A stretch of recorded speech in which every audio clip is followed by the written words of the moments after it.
सभी को जय भीम, नमो बुद्धाय। बहुत बहुत धन्यवाद मस्के जी, आज के इस प्रवचन के परिचय के लिए और मेरी थोड़ी तारीफ करने के लिए। मैं प्रयास कर रहा हूं कि ये जो थोड़ा सा कठिन विषय है, जैसे मैंने पिछले मेरे प्रवचन के शुरुआत में कहा था कि कुछ लोगों को यह विषय समझने में वाकई में कठिनाई हो रही है, लेकिन मैंने ये भी कहा था कि अगर इस श्रृंखला के माध्यम से हमें कुछ परिचय भी हो जाता है इस विषय का, तो अपने आप में वह बड़ी उपलब्धि है। और मैं भी इस विषय को समझने का, जानने का प्रयास कर रहा हूँ। तो पुनः एक बार बहुत धन्यवाद मस्के जी, स्मिता जी, आज की पूजा और प्रस्तावना के लिए। और आज जो पूरे भारत से जुड़े हुए धम्मचारी, धम्मचारिणी, धम्ममित्र सभी भाइयों और बहनों, आप सभी लोगों का मैं हृदयपूर्ण स्वागत करता हूं आज के इस प्रवचन के लिए, जो कि हम श्रद्धा के बारे में देखने वाले हैं। जैसे मैंने कहा कि मस्के जी ने बहुत सुंदर गत दो प्रवचनों में हमने क्या देखा, किस तरह से हमने भवचक्र के बाहर निकलने का प्रयास करना चाहिए, किस तरह से कहाँ कहाँ हमें मौके है भवचक्र के बाहर निकलने के लिए, और भवचक्र में घूमने के कारण, यानी बार बार चक्कर लगाने के कारण किस तरह से हम दुख में फंसते हैं या दुख के सागर में एक प्रकार से घूमते रहते हैं। किस प्रकार से अविद्या से संस्कार निर्माण होता है, संस्कार के से विज्ञान, विज्ञान से नाम रूप, नाम रूप से षडायतन, षडायतन से स्पर्श, स्पर्श से वेदना, वेदना से तन्हा, तन्हा से उपादान, उपादान से भव, भव से जाति और जाति से जरा मरण। यह जो पूरा चक्र है, किस तरह से हमें अलग अलग स्तर पर दुख की अनुभूति देता है, और वो दुख क्या है, यह भी हमने पिछले प्रवचन में देखा। हमने देखा कि दुख यह जीवन की एक बड़ी वास्तविकता है, और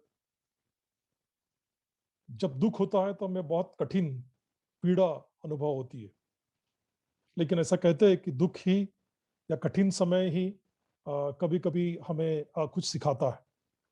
अभी भी कोरोना के कारण कुछ लोगों के लिए कठिन समय चल रहा है, लेकिन कठिन समय है, लेकिन कुछ तो हमें सिखा भी रहा है।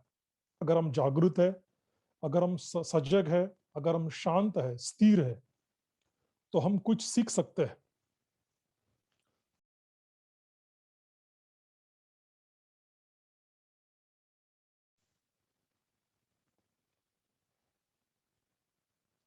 दुख को समझने से एक प्रकार से जो जीवन में जो असमाधान है, उसे जानने से हम उसके ऊपर उठ सकते हैं। दुख यह हम सब लोगों का अपने आप में आम अनुभव है। यह जानकर हमारे जीवन की संस्कारिता को हमने देखना चाहिए। एक प्रकार से हमने नए तरह से, अलग तरह से दुख की ओर देखना चाहिए। अक्सर हम प्रतिक्रियात्मक या रिएक्टिव होते हैं दुख के प्रति, कि दुख मुझे ही क्यों, अन्य अन्य लोगों को क्यों नहीं, या फिर आदताना जिसे हम हैबिचुअल कहेंगे, इस तरह से हम दुख को देखते हैं। तो ऐसा न देखते हुए सकारात्मक दृष्टिकोण से, जागृति से, प्रज्ञा से हमें दुख की तरफ देखना चाहिए। एक प्रकार से पिछले प्रवचन में भी मैंने कहा था कि हम दुख को मान लो गले लगाते हैं, या बार बार उसके बारे में सोचते हैं। हमने ये भी देखा कि प्राइमरी या प्राथमिक दुख क्या है, और सेकेंडरी जो हम स्वयं विचार करके निर्माण करते हैं, इसके बारे में भी देखा। आज जब मैं सोच रहा था, तो मैं छोटे बच्चों के बारे में सोच रहा था। तो जो बच्चे होते हैं हमारे घर में या क- कहीं भी हमने बच्चे देखे होंगे, तो वे दुख को एक प्रकार से तटस्थता से देखते हैं। वे थोड़ी देर दुख को अनुभव कर सकते हैं, फिर वो शारीरिक हो, मानसिक हो, या चीजें न मिलने के कारण हो। आ, लेकिन बाद में उसे छोड़ देते, तुरंत छोड़ देते और भूल जाते, पुनः उसके बारे में ज्यादा नहीं सोचते। हम जो बुजुर्ग होते हैं, वे लोग दुख को पकड़े रखते हैं और बार बार उसके बारे में सोचते रहते हैं, कि जिसके कारण हमारा दुख बढ़ते रहता है। दुख ही नहीं, हम सुख को भी पकड़ना चाहते हैं, पुनः पुनः हमारे जीवन में हमेशा के लिए रहे, इसके बारे में हम सोचते। लेकिन सुख और दुख दोनों परिवर्तनशील है, दोनों बदल रहे, अनित्य है। तो इसलिए आसक्ति के बिना, अटैचमेंट के बिना हम उसे देखें और जाने दें। एक प्रकार से अनासक्ति, डिटैचमेंट जिसको हम कहेंगे, इस तरह से हमने देखना चाहिए। फिर हमारे सामने जो कुछ भी हो, सुंदरता हो, आकर्षण हो, या कुरूपता हो, घृणा हो, उसे हम तटस्थता से देखें। अगर अच्छा लगा तो उसको हमने पकड़ लिया, या बुरा लगा तो उससे हमने प्रतिक्रिया दी। तो एक प्रकार से ये दोनों से ही दुख निर्माण हो सकता है। तो इस दृष्टिकोण से बड़ी जागृति से, बड़ी सजगता से, बड़ी प्रज्ञा से, तटस्थता से उसके बारे में हमने देखना चाहिए। हमने पिछले प्रवचन में भी देखा कि एक प्रकार की गैप निर्माण करनी चाहिए, एक प्रकार की रिक्तता हमने निर्माण करनी चाहिए वेदना और तृष्णा के प्रति। मैं अक्सर भारत में तो अ, ना ही बहुत लोकल से यात्रा करता हूँ, ना ही मेट्रो से ज्यादा यात्रा करता हूँ। लेकिन जब भी मैं इंग्लैंड में जाता हूँ, तो जो ट्यूब है लंदन की, तो कभी कभी यात्रा करने का वहां मौका मिल जाता है, और वहां बड़े अक्षरों में लिखा रहता है प्लेटफॉर्म प्लेटफॉर्म के ऊपर, माइंड द गैप। यानी जो मेट्रो है और जो प्लेटफॉर्म है, इसके बीच में जो गैप है, इसके प्रति हम जागृत रहे। एक प्रकार से हम भव चक्र में भी हम कहेंगे, या हमारे जीवन में जो दुख हम अनुभवते, उसमें भी हम एक प्रकार की ज्ञाप जिसको हम कहेंगे, अवेयरनेस जिसको कहेंगे, यह हमने निर्माण करनी चाहिए, थोड़ा रुकना चाहिए। और इस प्रकार से हम रुकते हैं, इस प्रकार की हम ज्ञाप निर्माण करते हैं। दुख को हम जागृति से, प्रज्ञा से अगर देखते हैं, तो यहीं से श्रद्धा निर्माण हो सकती है, एक आशावाद निर्माण हो सकता है।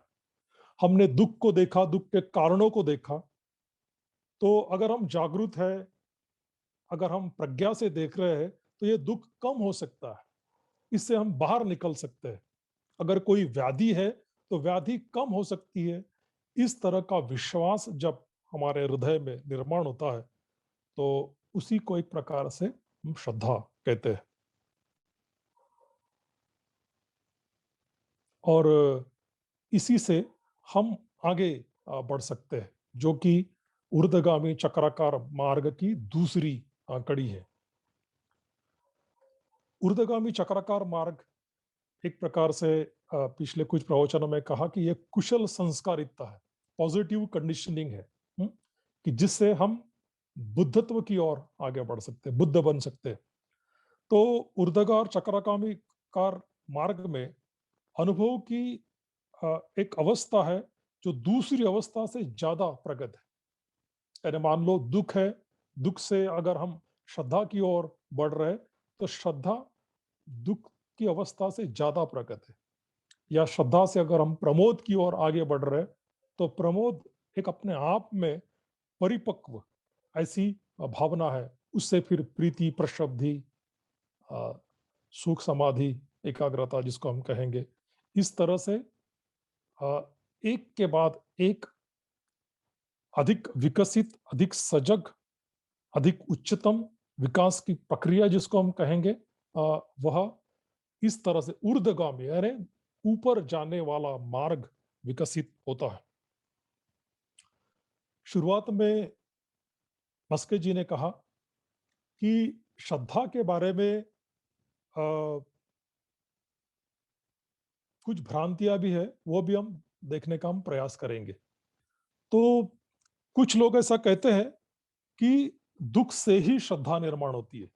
निश्चित ही दुख यह आधार है श्रद्धा निर्माण होने का, लेकिन केवल दुख से ही श्रद्धा निर्माण होती है ऐसा नहीं है। यानी दुख एक महत्वपूर्ण आधार है कि जिससे श्रद्धा निर्माण होती है, लेकिन केवल दुख से ही श्रद्धा निर्माण होती तो ऐसा तो सारी दुनिया धम्म मार्ग पर चलती, क्योंकि हमारे सभी के जीवन में, फिर वो बौद्ध व्यक्ति हो, अबौद्ध हो, कोई भी हो, हर एक व्यक्ति अपने जीवन में दुख को अनुभव करता है। हम्म?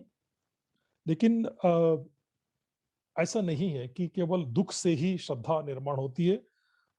अन्य कारण है, फिर निसर्ग है, सुंदरता है, प्रज्ञा है, चिंतन है, इससे भी श्रद्धा निर्माण हो सकती है।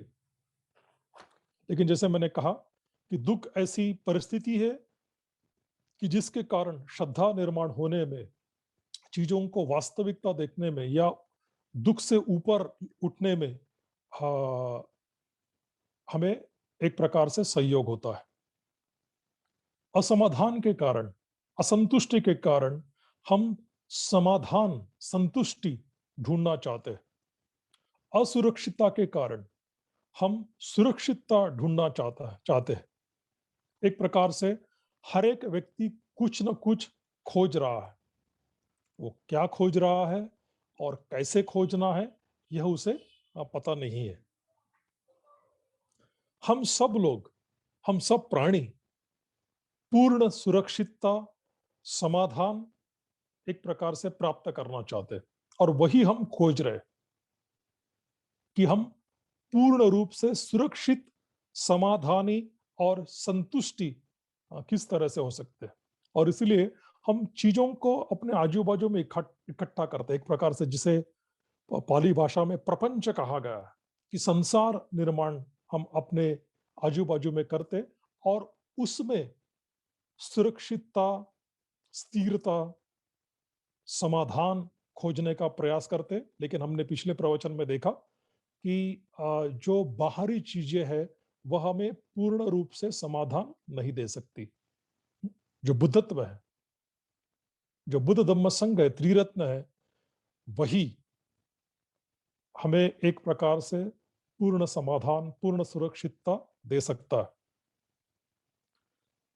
जागृति जिसको हम कहेंगे, गहरी प्रज्ञा कहेंगे, कुशलता कहेंगे, शांति कहेंगे, स्थिरता जो कहेंगे, यही चीजें हमें सुरक्षितता प्रदान कर सकती है।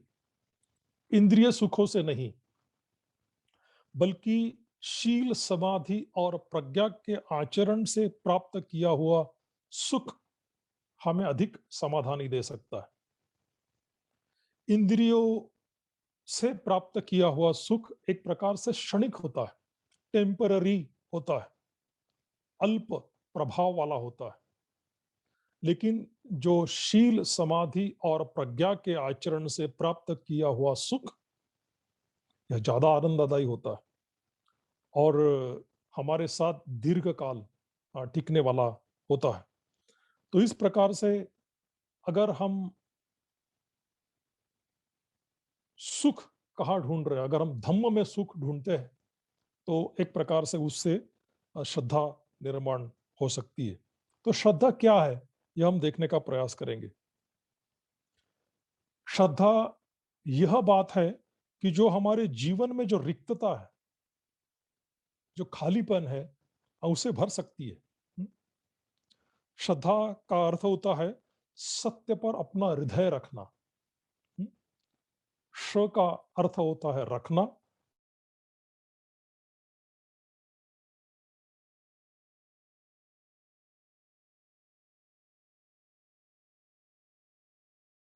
हम श्रद्धा कह सकते हैं।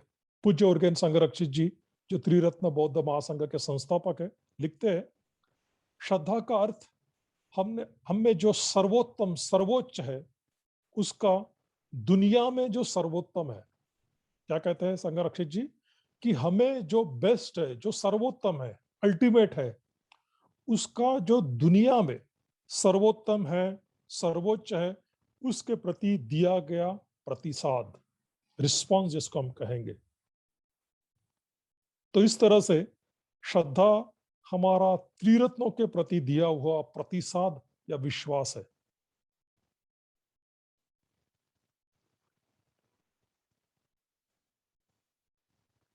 एक बड़े आचार्य आचार्य ह्युएन संग, जो चीन से थे, भारत में कई वर्ष पे घूमे, उन्होंने श्रद्धा के 3 अंग बताए।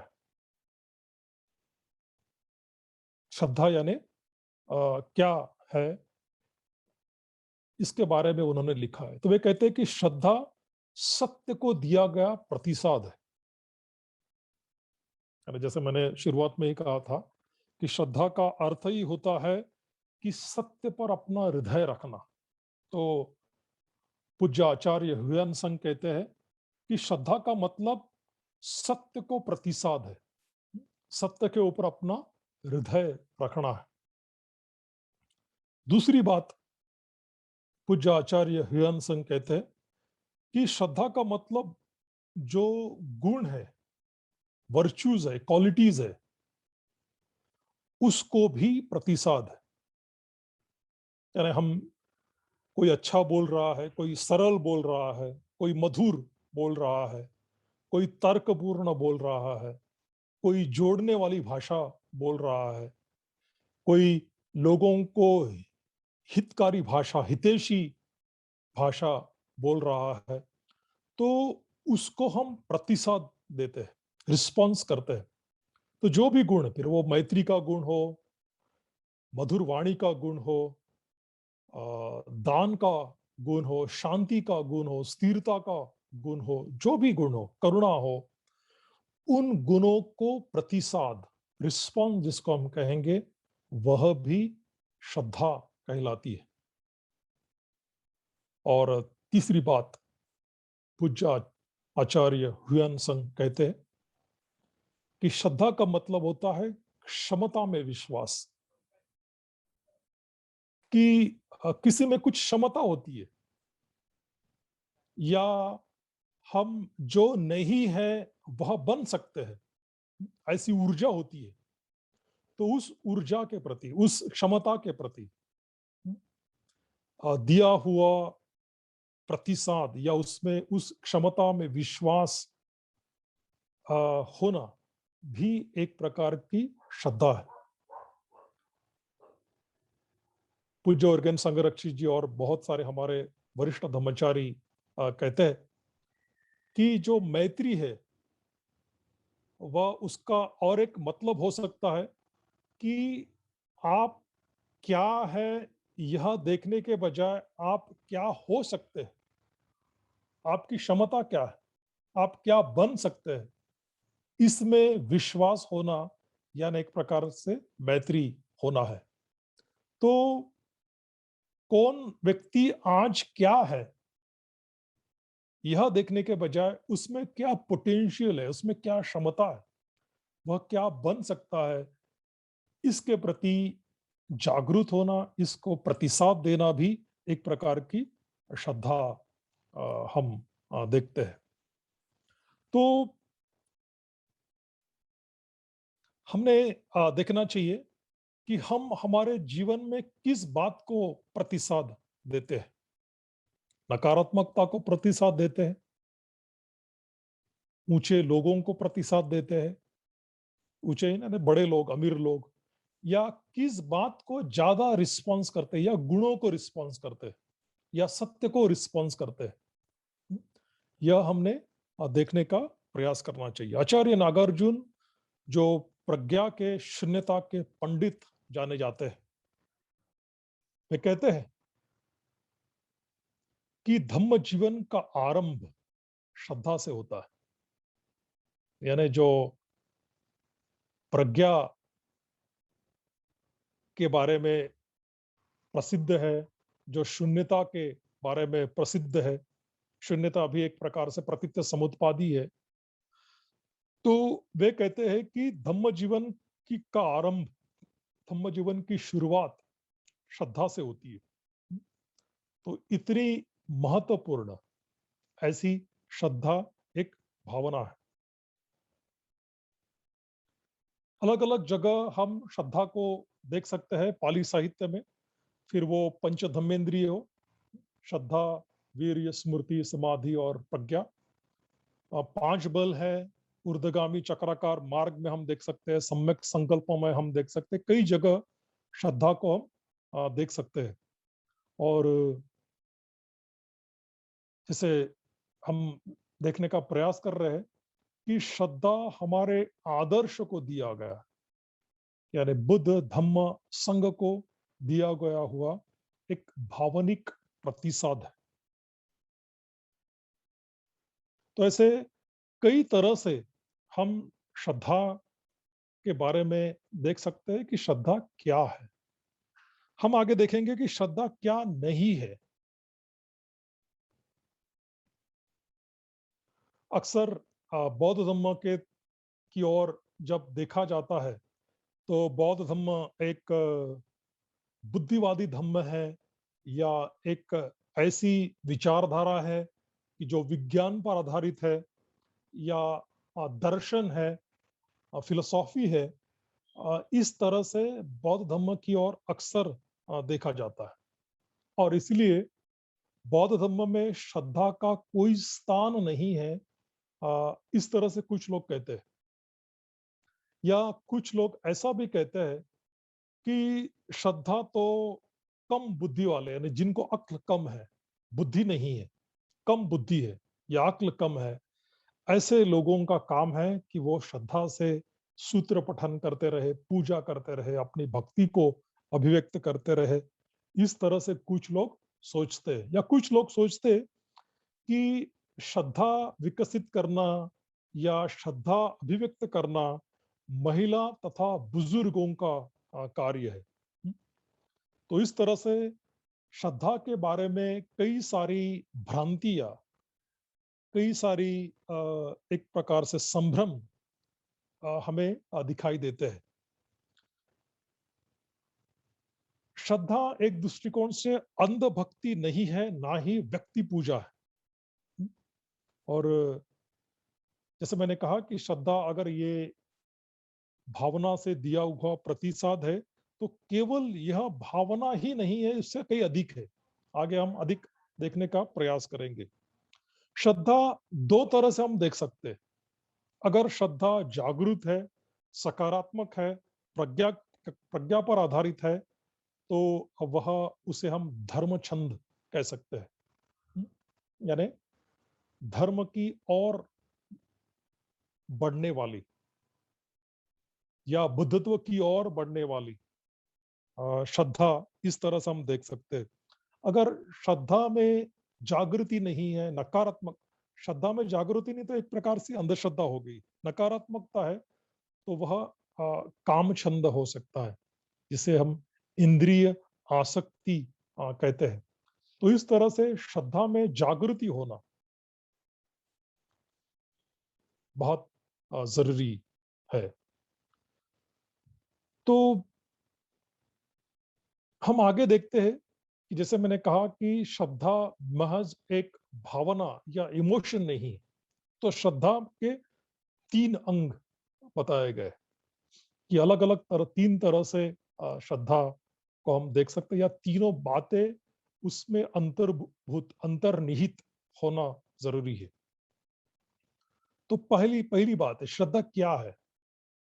तो श्रद्धा एक प्रकार से अंत प्रेरणा, आकर्षण, ऐच्छिकता, इस तरह से हम देख सकते हैं, जिसे हम इंट्यूशन या वोल्यूशन भी कहते हैं, कि एक अंत प्रेरणा है, एक एक आकर्षण है। मान लो बुद्ध का रूप हमने देख लिया, तो एक एक आकर्षण भाव उसमें निर्माण होता है। या कोई व्यक्ति जो गहरा धम्माचरण कर रहा है, ध्यान साधना करता है, शील का पालन करता है तो अक्सर उसके प्रति हम आकर्षित हो जाते हैं। हम देखते हैं कि जब बुद्ध चलते थे तो जो चलने वाले लोग थे वो रुक जाते थे, उन्हें वो एक प्रकार से देखकर ही स्तब्ध थे। बाबा साहब के बारे में बताया जाता है कि लोग जब उनके देखते थे तो उनको सुनते ही रहते थे या वो उनके हो जाते थे। पूज्य उर्गेन संगरक्षी जी को मैंने कई बार देखा, हम में से कुछ लोगों ने कई बार उन्हें देखा होगा। तो उनकी जो जागृति थी, उनकी जो सादगी थी, वह देखते बनती थी। तो इस प्रकार से जो भी बाहर सर्वोत्तम है, ऊंचा है, आदर्शवत है, तो उसके प्रति हमारा जो आकर्षण है, प्रतिसाद है, हमारी इच्छा है जुड़ने की, फिर उसे भक्ति कहो, अभिलाषा, श्रद्धा कहो, इंट्यूशन कहो, वोल्यूशन कहो, यह श्रद्धा का एक महत्वपूर्ण अंग है। दूसरा अंग है श्रद्धा का, जिसे हम रीजन कहते हैं, तर्क या कसौटी या बौद्धिकता या इंटेलेक्चुअल एस्पेक्ट कहेंगे।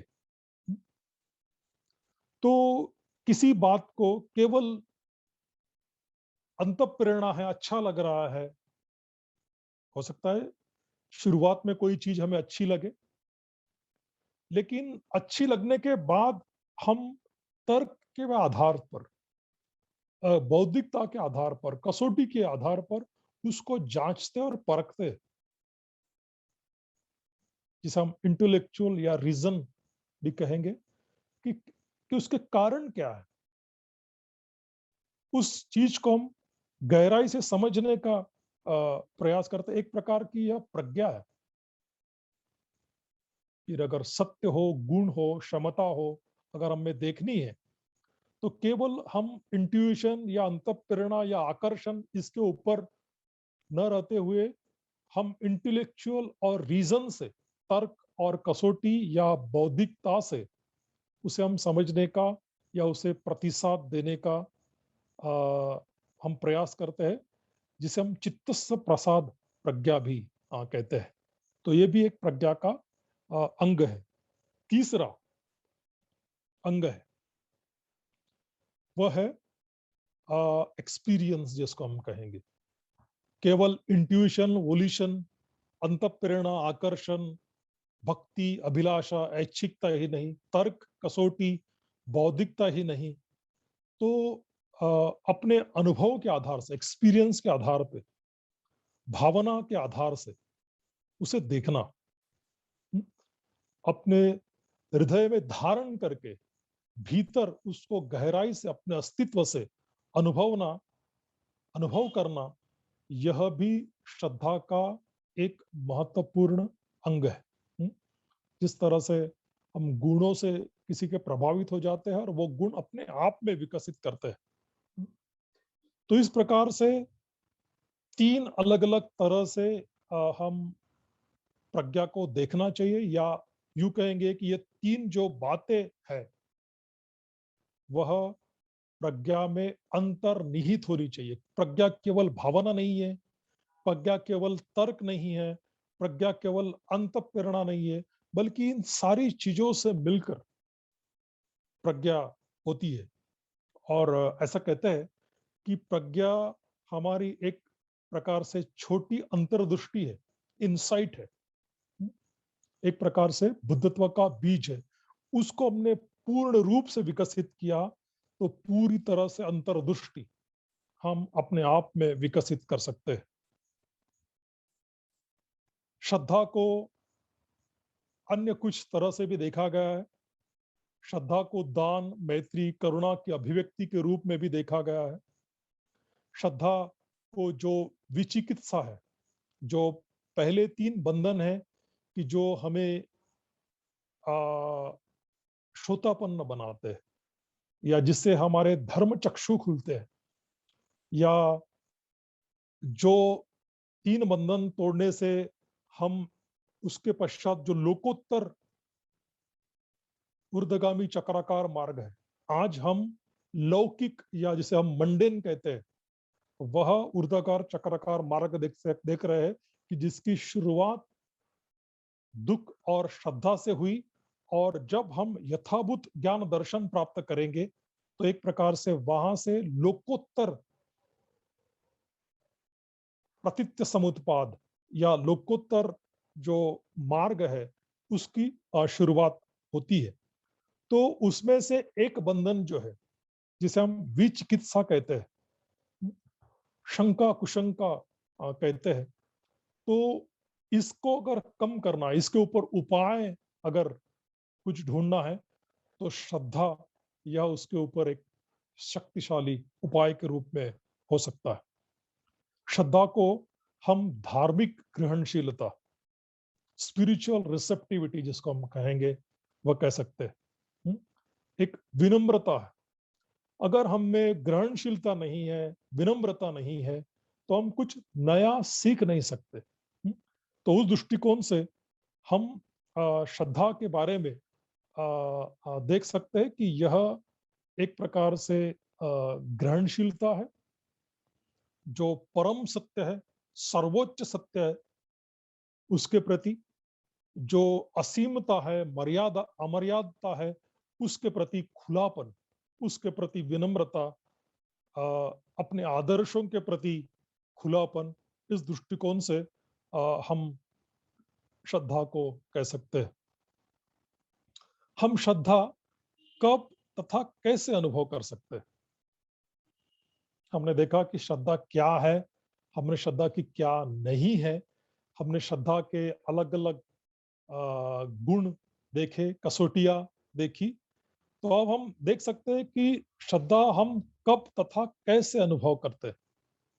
निश्चित ही जब हम पूजा करते हैं, सुत्त पठन करते हैं, फिर वो व्यक्तिगत हो या सामुदायिक तौर से हो।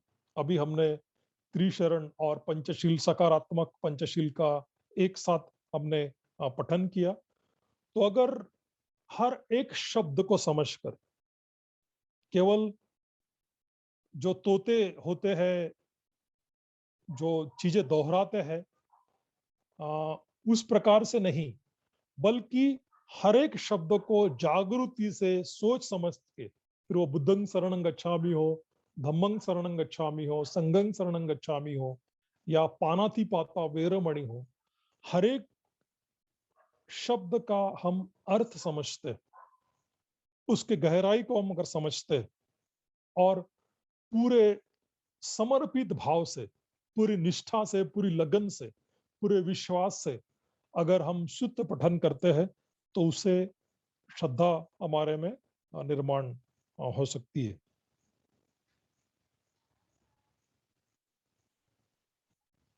एक मेरा हमेशा का अनुभव है कि जब मैं कई सारे लोगों के साथ समूह में पूजा करता हूँ, या जो कार्य मैं कर रहा हूँ, ऐसे कई सारे लोग इकट्ठा ध्यान साधना कर रहे, पूजा कर रहे, या बुद्ध धम्म संघ के प्रति, बाबा साहब के प्रति अपनी कृतज्ञता व्यक्त कर रहे, तो ऐसे समूहों में जाकर भी मुझे काफी प्रेरणा मिल सकती है।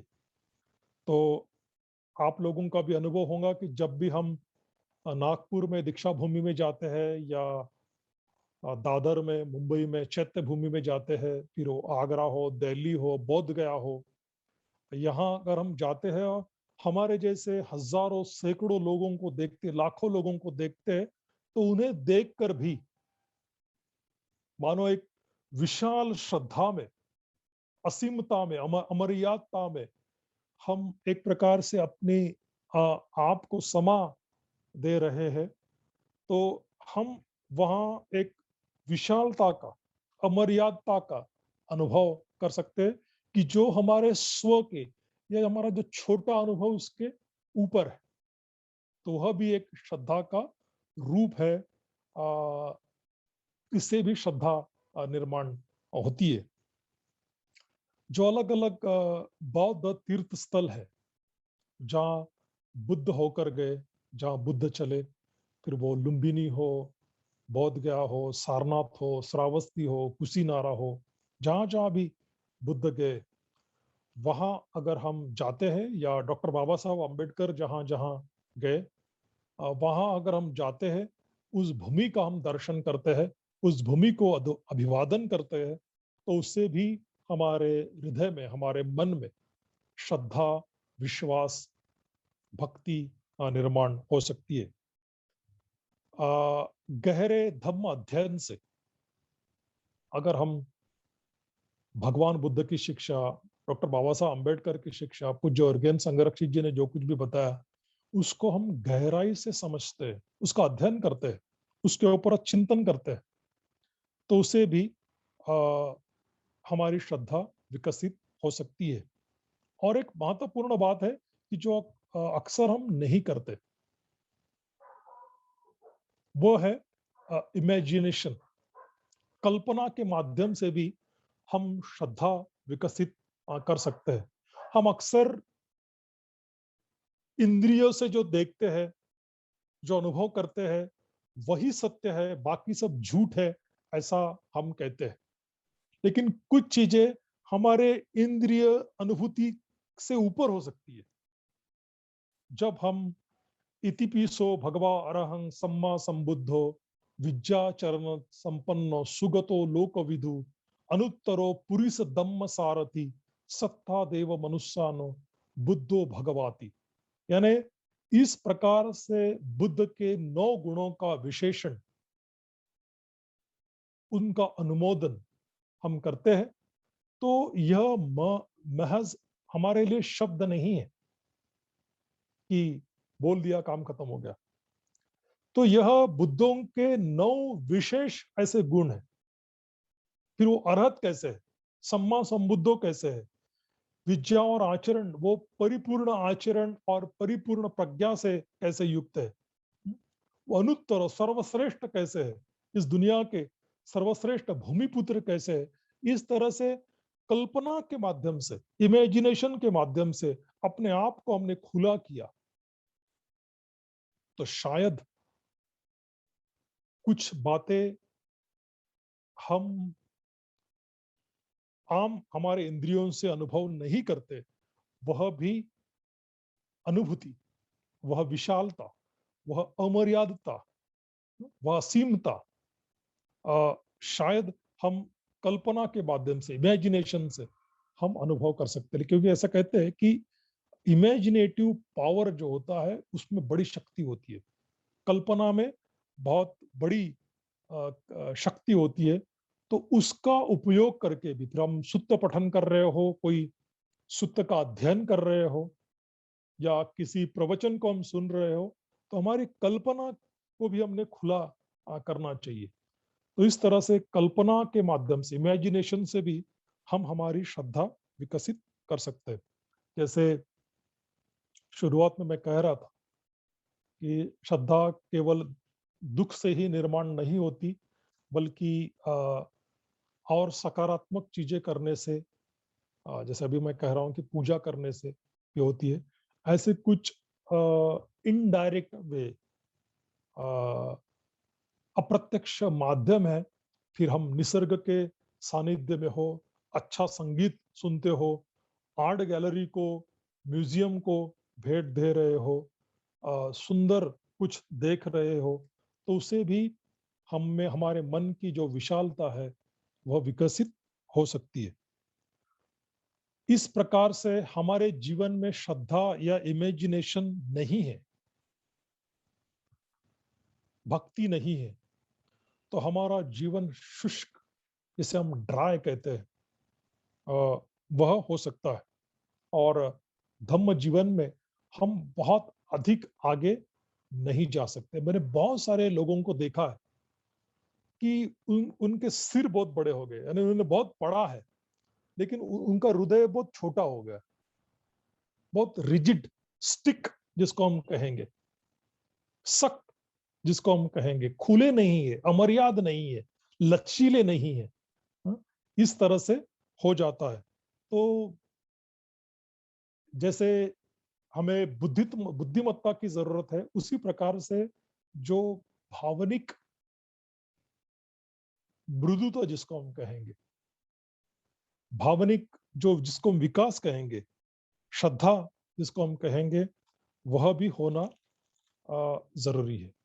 और यह श्रद्धा अपने आप विकसित नहीं होती। हमने विचार कर लिया कि हमने दुख को अनुभव किया, अभी श्रद्धा ऑटोमेटिक हो जाएगी, यानी एक कदम से दूसरा कदम ऑटोमेटिक आ जाएगा, अपने आप आ जाएगा, ऐसा नहीं है। श्रद्धा अपने आप विकसित नहीं होती, वह हमें विकसित करनी पड़ती। श्रद्धा विकसित करना अपने आप में एक प्रक्रिया है, इट्स अ प्रोसेस। तो हमें कुछ करना पड़ता है। जैसे मैंने कहा कि अगर हम अपने आप को जो बुद्ध स्थल है वहां ले जाते हैं, अगर हम सामूहिक पूजा करते हैं, अन्य लोग जो अभिव्यक्त कर रहे हैं बुद्ध धम्म संघ की अपनी श्रद्धा, उन्हें हम देखते हैं, धम्म अध्ययन करते हैं, चिंतन करते हैं, या इमेजिनेशन कल्पना का विकास करते हैं, तो इस प्रकार से हम अपनी श्रद्धा को विकसित कर सकते हैं। लेकिन ये सारी चीजें हमें करना पड़ेगा, वो अपने आप नहीं होती। तो श्रद्धा अपने आप में नहीं होती, बल्कि वो एक प्रक्रिया है, प्रोसेस है, कि जो हमें प्रयास करने से निर्माण होती है। और जो व्यक्ति इस प्रकार से प्रज्ञा को विकसित करता है या प्रज्ञा से अपना जीवन आगे बढ़ाता है, उसे श्रद्धानुसरी कहते हैं। श्रद्धा के मार्ग से, श्रद्धा के आचरण से, श्रद्धा का अनुसरण करके आगे बढ़ने वाला, ऐसा श्रद्धानुसरी। तो हम भी श्रद्धानुसरी बन सकते हैं। बौद्ध साहित्य में बहुत सारे लोगों को श्रद्धा के बारे में, उनमें जो भगवान बुद्ध के प्रति, बुद्ध धम्म संघ के प्रति श्रद्धा थी, उससे उन्हें नवाजा गया। उसमें सर्वप्रथम आते हैं बुद्ध के शिष्य, जो निजी सेवक और बंधु भी थे, आनंद। इन्हें एक प्रकार से महाश्रद्धावान या महाशुद्ध भी उन्हें कहा गया है। उनकी बुद्ध के प्रति जो श्रद्धा थी, अपने आप में असीम थी। उनके प्रति, बुद्ध के प्रति श्रद्धा के कारण, बुद्ध के प्रति कृतज्ञता के कारण, उन्होंने अपनी संबोधि भी बाजू में रख दी थी। तो जो कुछ महायान के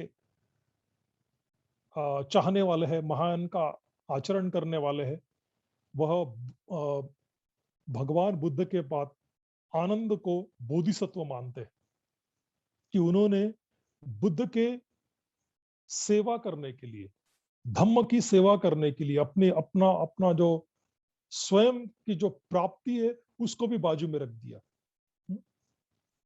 तो इस तरह से आचार्य आनंद को एक प्रकार से श्रद्धा का एक ऊंचा रूप के रूप में देखा गया। वैसे ही पाली साहित्य का अगर हम अध्ययन करते हैं, तो पिंगीय, यह बुद्ध का भिक्खु शिष्य होता है, भिक्खु होता है, तो उसकी भी बुद्ध के प्रति जो श्रद्धा है, वह उसकी बहुत सराहना की। बुद्ध ने भी स्वयं उसकी सराहना की है। एक संक्षिप्त में वह उनके जीवन का एक वाक्य मैं बताता हूं। पिंगीय यह वृद्ध हो जाते हैं, यानी बहुत लंबी यात्रा नहीं कर सकते। उस जमाने में तो लोग पैदल यात्रा करते थे, और बुद्ध भी जगह जगह, अलग अलग जगह घूमते रहते थे, वे भी एक जगह नहीं रहते थे। तो ऐसा होता था कि जो कुछ भिक्खु हैं, उनकी कई वर्षों तक बुद्ध के साथ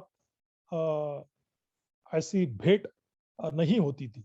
तो वैसे ही जो पिंगीय होते हैं, वो वयोवृद्ध हो जाते हैं, बूढ़े हो जाते हैं, और उनसे उनसे चलना फिरना बहुत कठिन हो जाता है। लेकिन उनकी बुद्ध के प्रति असीम श्रद्धा होती है। तो एक बार कोई आकर उनसे पूछता है कि हे पिंगी है, आपकी भगवान बुद्ध के प्रति इतनी श्रद्धा है, तो फिर आप उन्हें मिलने कब जाओगे? या आप बूढ़े हो गए, आप फिर अब कैसे जाओगे? तो उस सवाल के जवाब में पिंगिये कहते हैं, क्या कहते हैं पिंगी? कि जिस वक्त सर्वप्रथम मैं बुद्ध को मिला, तब से आज तक मैं कभी भी बुद्ध से दूर नहीं हुआ। सदा बुद्ध मेरे साथ होते हैं, मेरे हृदय में होते हैं। उनका जो अस्तित्व है, मैं सदा अनुभव करता हूं। तो क्या कहा पिंगिये ने? कि जब से वे बुद्ध को सर्वप्रथम मिले, तब से आज तक, अभी वो वयोवृद्ध हो गए, बूढ़े हो गए, तब से वे बुद्ध से कभी दूर नहीं हुए।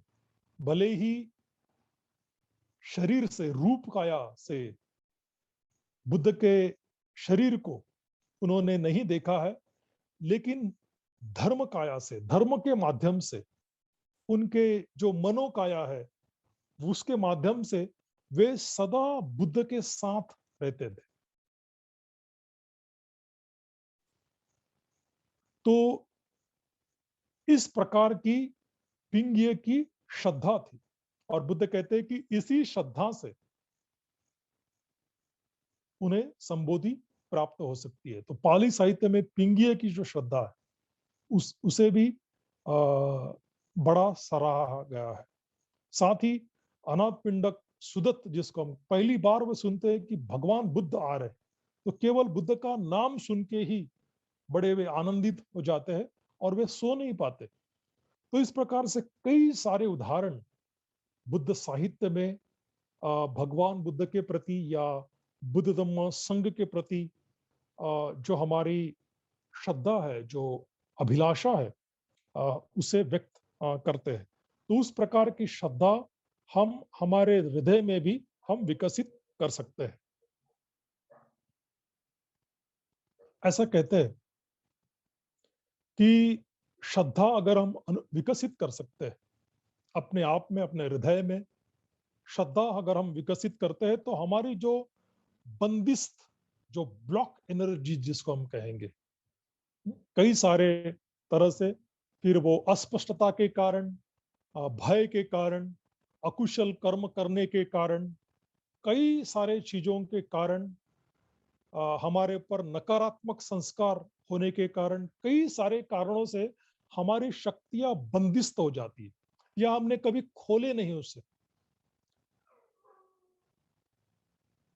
तो उसके कारण हमारी जो मानसिक शक्तियां है, वो बंदिस्त हो जाती है, वो ब्लॉक हो जाती है। बहुत सारे लोगों को हमने देखे होंगे कि ऐसे बहुत डरे हुए लगते हैं, सहमे हुए लगते हैं, एक रिजर्व लगते हैं, एक बंदिस्त, मर्यादित लगते हैं। तो मानो बहुत सारी शक्ति उस उनमें ऐसी, यानी पूरी एक पिंजरे में बंद की गई हो। लेकिन अगर हम कुशल कर्म का आचरण करते हैं, अगर हम श्रद्धा विकसित कर सकते हैं, अगर हम पूजा करते हैं, अगर हम धम्म को समझते हैं, तो उससे एक प्रकार से हमारी यह जो श्रद्धा है, वह खुल सकती है, विकसित हो सकती है।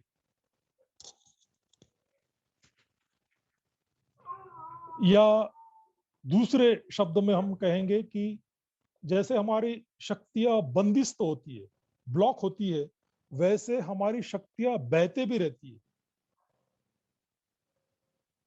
यानी किसी की आलोचना करने में, नकारात्मकता करने में, या राजनीति के बारे में चर्चा करने में, या समाज की सारे समस्याओं को लेकर उसके ऊपर चर्चा करने में हमारी शक्ति जाती है। हम स्वयं तो कुछ करेंगे नहीं, स्वयं अपने आप में कुछ परिवर्तन नहीं लाएंगे, स्वयं लोगों में अच्छाई नहीं देखेंगे, लेकिन बुराई करने में, नकारात्मकता करने में, या अर्थहीन बातें करने में हमारी शक्ति एक प्रकार से व्यय हो जाती है। मैं कई बार उदाहरण देता हूं कि बहुत ज्यादा सोशल मीडिया, बहुत ज्यादा टीवी देखने से, बहुत ज्यादा अखबार पढ़ने से भी हमारी शक्ति है वो व्यय हो जाती है। तो हमने आपको अपने आप को एक सवाल पूछना चाहिए कि हमारी शक्ति कहाँ बंदिस्त है, कहाँ ब्लॉक है और कहाँ बह रही है। और एक शक्ति बताई गई है कि कुछ कुछ हमारी शक्तियां अपरिपक्व होती है, यानी उसे ठीक से दिशा नहीं मिलती, हम्म, अप्रकट होती है, अशुद्ध होती है। तो वह शक्ति को अगर शुद्ध करना है, तो अगर हम नित्य रूप से बुद्ध का स्मरण, फिर वो बुद्धानुसति हो, बुद्ध का चिंतन हो, बुद्ध गुणों का चिंतन हो, धम्म का चिंतन हो, संघ का चिंतन हो, शील का चिंतन हो, ये सारी चीजों का अनुसति कहा गया है। बुद्धानुसति, धम्मानुसति, संघानुसति, शीलानुसति, अलग अलग प्रकार की अनुसति, उसके बारे में चिंतन करना अगर हम करते हैं तो निश्चित ही हमारी जो अशुद्ध शक्तियां, वह शक्तियां भी शुद्ध हो सकती है। तो हम में जो मानसिक बल है, जो कहीं ब्लॉक है, जो कहीं बह रहा है गलत दिशा में, या जो कुछ अशुद्ध है, इम्प्योर है, तो उसको प्योर करने के लिए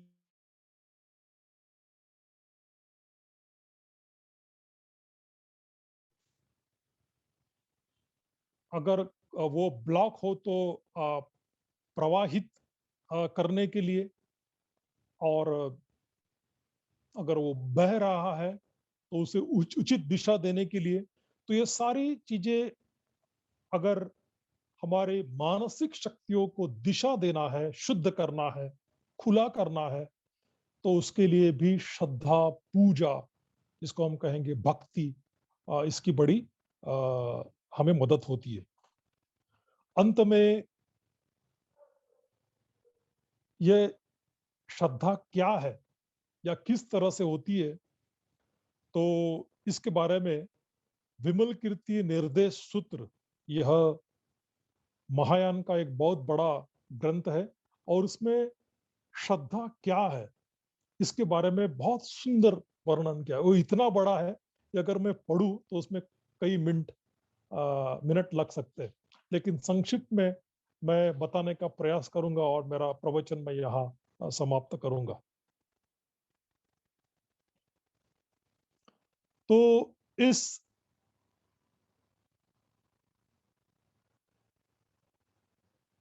इस विमल कीर्ति निर्देश सूत्र में बताया गया है कि जिससे श्रद्धा क्या है, भक्ति क्या है। भक्ति निश्चित या नकारात्मक नहीं है, यानी जो जिसे भक्ति को बौद्ध धर्म की भाषा में अभिलाषा श्रद्धा कहा गया है। एक प्रकार से अपना ऐच्छिक प्रतिसाद है सर्वोत्तता, सर्वोत्तम के प्रति, इस दृष्टिकोण से कहा है। तो ये सारी बातें जो संवाद में आप पढ़ने का प्रयास कर रहा हूँ विमल कीर्ति निर्देश सूत्र से, तो श्रद्धा क्या है इस बात से भी अधिक हमें स्पष्ट हो सकता है। तो इस सूत्र में, विमल कीर्ति निर्देश सूत्र में, अवलोकितेश्वर बोधिसत्व अमिताभ बुद्ध से पूछते हैं। अवलोकितेश्वर बोधिसत्व अमिताभ बुद्ध से पूछते हैं, क्या पूछते हैं कि सभी प्राणियों के लिए, संसार में जितने भी प्राणी हैं, सभी प्राणियों के लिए जागृति संबोधि प्राप्त करने की खोज में, अगर सभी प्राणियों को जागृति प्राप्त करना है, महाजागृति प्राप्त करना है, संबोधि प्राप्त करना है, उसकी खोज करना है, तो सबसे ऊपर क्या होना चाहिए, ऐसा सवाल बोधिसत्व अवलोकितेश्वर अमिताभ बुद्ध से पूछते। तो अमिताभ बुद्ध जवाब में कहते हैं कि अगर सभी प्राणियों को जागृति और संबोधि प्राप्त करना है, तो उन्होंने महाश्रद्धा विकसित करनी चाहिए। अवलोकितेश्वर पूछते हैं कि यह महाश्रद्धा क्या है। अमिताभ बुद्ध उसके जवाब में कहते हैं, सुनिए कि महाश्रद्धा क्या है। वह श्रद्धा जो सुवर्ण की भांति है, जो सोने के जैसी चमकने वाली है, सूर्य के प्रकाश जैसी शुद्ध और तेज। वह श्रद्धा जो सूर्य की किरणों समान हृदय की गुफा में चमकती है। श्रद्धा मानो सूर्य के किरणों जैसी है, जो जीवन भी देती है और प्रकाश भी देती है, जो तेज पूर्ण है, अपने हृदय की गुफाओं को वो चमकाती है। वह श्रद्धा जो आकाश के जैसी अमर्याद असीम है। इसके पहले ही मैंने कहा कि अगर हम श्रद्धा विकसित कर सकते हैं तो वह एक प्रकार से आकाश जैसी और अमर्याद है। वह श्रद्धा जो अग्नि के समान है। इस तरह से श्रद्धा जो अग्नि के समान है, जो स्वयं की अशुद्धियों को जलाती है। अगर नित्य रूप से श्रद्धा अगर हम विकसित कर सकते हैं तो हमारी जो अकुशलता है, अनस्किलफुलनेस है, उसके ऊपर हम उठ सकते हैं। वह श्रद्धा जो त्रिरत्नों पर रखा गया हृदय है। श्रद्धा क्या है? त्रिरत्नों पर रखा गया हृदय है। वह श्रद्धा जो दुनिया की नए सिरे से कल्पना करती है। मां श्रद्धा ऐसी श्रद्धा है कि जो दुनिया की नए सिरे से कल्पना करती है, निर्दोष आंखों से देखती है। यानी कोई दोष नहीं। अभी हम मैं तो चश्मे से देख रहा हूं, लेकिन या फिर हम मेरी संस्कारिकता से चीजों को देख रहा हूं, लेकिन श्रद्धा ऐसी है जो निर्दोष, कोई दोष नहीं है उसमें, निर्दोष आंखों से देखती है, उज्जवल, स्पष्ट और शुद्ध। इस तरह से श्रद्धा है कि श्रद्धा वह निर्दोष आंखों से देखती है, उज्जवल, स्पष्ट और शुद्ध। वह श्रद्धा जो आनंद, उत्साह, शांत, अवशोषण चीजों को उसके यथार्थ में जानना और देखती है। श्रद्धा क्या करती है कि उत्साहपूर्ण है, शांतपूर्ण है और चीजों को उसकी जो यथार्थ है, सत्यता है, उसको जानना और उसको समझना, इस तरह से वे देखती है। चीजें जैसे है उस तरह से वे देखती है। जैसे शांत, वैराग्य, स्वतंत्र और जागृति, विश्वास जो स्वाभाविक है। यानी चीजों का स्वभाव किस तरह से है, शांत, स्थिर, स्वतंत्र, इस तरह से श्रद्धा देखती है।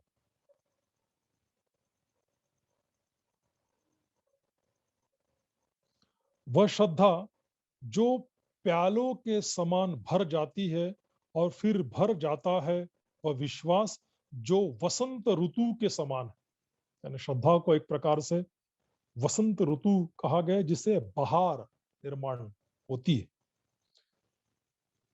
श्रद्धा जो अजय, जो हर जगह फूट रहा है, श्रद्धा जो खेल रहे हैं, बालक के समान आनंद से भरी हुई। यानी श्रद्धा किस तरह है कि जिस तरह बालक आनंद से खेलते हैं, झूमते हैं, उस तरह से आनंद से फूट रही है, एक बालक के जैसे। वह श्रद्धा जो कभी भी अकुशल कर्मों से संलग्न नहीं होती। जो श्रद्धा जो अकुशल कर्म है उसके साथ संलग्न नहीं है होती। अकुशल कर्म उसकी प्रतिभा को धूमिल करते हैं। अगर हम अकुशल कर्म करते हैं तो श्रद्धा की जो प्रतिभा उसको हम धूमिल करते हैं। वह श्रद्धा जो केवल कुशल कार्य करती है, क्योंकि वे इसे चमकने और पूरी दुनिया को उल्लासित करने की अनुमति देते हैं। अरे श्रद्धा एक प्रकार से कुशल कर्म है कि जो दुनिया को चमकने और पूरी तरह से उल्लासित करने की अनुमति देती है। पर श्रद्धा जो पानी को शुद्ध करने वाले रत्न की तरह है, जो मन के पांचों बंधनों से हमें मुक्त करती है। अरे ऐसा कहते हैं कि जल को रत्नों से जिस तरह से शुद्ध किया जाता है, उस तरह से श्रद्धा हमारे हृदय में हो तो हमारे मन में जो नकारात्मक बंधन है, जो क्लेश है, फिर लोभ है, द्वेष है, आलस्य है, शंका कुशंका है, तो यह जो बंधन है, 5 बंधन है, इसे वह मुक्त करती है और इस तरह ध्यान में लीन होने की अनुमति देती है। क्या करती है कि ध्यान हमें केवल 5 बंधनों से मुक्त नहीं करती, बल्कि ध्यान में लीन होने की अनुमति देती है। वह श्रद्धा जो बलवान मनुष्य के समान है, जो उस पार छलांग लगाता है, यानी मानो संसार से निर्वाण की ओर ले जाने वाली ऐसी सक्षम व्यक्ति के जैसी हमारी श्रद्धा है। वह श्रद्धा वह एक छोटे बच्चे की तरह अपनी सुंदरता के प्रति निर्दोष और निस्वार्थ है। वह श्रद्धा जो उत्कृष्ट छात्र की तरह है। श्रद्धा किस तरह से? एक उत्कृष्ट छात्र की तरह है जो हमेशा सीखने को तैयार रहती है। जैसे मैंने कहा कि श्रद्धा अपने आप में एक प्रकार की ग्रहणशीलता है कि अगर नित्य रूप से हम सीखते रहते हैं, अगर नित्य रूप से सीखने में हमारा विश्वास है, तो हम श्रद्धा विकसित कर सकते हैं। वह श्रद्धा जो केवल सत्य है, जो शुद्ध, उज्जवल और सक्षम है। श्रद्धा जो हमारे हृदय को खोल देती है। इस प्रकार से यह अवलोकितेश्वर महाश्रद्धा है। तो अगर हमें कभी समय मिलता है तो विमल कीर्ति निर्देश सूत्र में महाश्रद्धा क्या है, यह बोधिसत्व अवलोकितेश्वर ने जो सवाल पूछा अमिताभ बुद्ध को, तो उसके जवाब में उन्होंने जो कहा कि किस तरह से श्रद्धा है, तो इस प्रकार की अगर श्रद्धा विकसित कर सकते तो निश्चित ही धम्म मार्ग पर हम आगे आगे ही बढ़ते जाएंगे और आगे बढ़ते बढ़ते फिर वो ऊर्ध्वगामी चक्राकार मार्ग, लौकिक ही नहीं तो लोकोत्तर, जो अंतिम आश्रय श्रवदान या पूरी तरह से हमें विमुक्ति प्राप्त करता है, वहां तक पहुंच सकते हैं। तो आज के लिए मुझे इतना ही कहना था। आप सभी लोगों ने मुझे शांति से सुन लिया, इसलिए मैं सभी लोगों का आभार व्यक्त करता हूं। धन्यवाद। जय भीम।